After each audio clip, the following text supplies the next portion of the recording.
Next, a man who tried to evade justice by fleeing the country has been jailed for life for murder after being extradited from Sweden. Sabjet Shuti of Barking was found guilty of stabbing Lumturi Zegya to death and wounding another man in Leytonstone.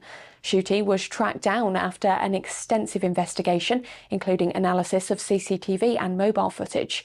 He fled the UK shortly after the attack but was arrested in Sweden a year later and returned to face trial at Southwark Crown Court. He was sentenced to a minimum of 27 years in prison, while his brother Emilian Shuti received a suspended sentence for affray.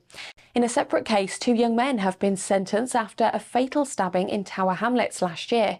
Shemaiah Mackenzie of Lewisham was sentenced to life with a minimum of 22 years for the murder of Abdul Jallo, while Cody Joffrey from Tower Hamlets received 9 years for manslaughter.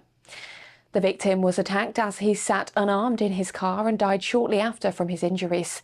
Police reviewed extensive CCTV and digital evidence, eventually tracking the pair as they tried to dispose of clothing and other items after the attack. Both men later handed themselves in and were charged.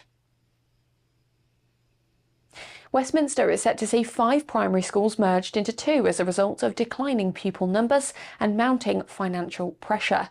Barrow Hill, Robbinsfield and George Eliot schools will form the new St John's Wood Primary, while Our Lady of Dolores will merge with St Mary of the Angels. Consultations received strong opposition from parents, with concerns about overcrowding and changes in the character of school communities.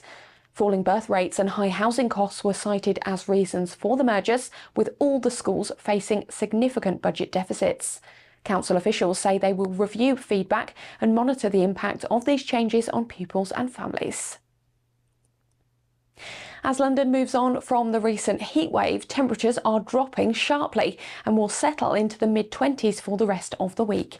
After days of unusually high heat, the Met Office is forecasting a high of around 23 degrees on Wednesday, rising slightly to 25 or 26 by the weekend. The hotter, more unsettled weather is making way for a spell of light rain and drizzle at times, bringing a return to the more familiar English summer.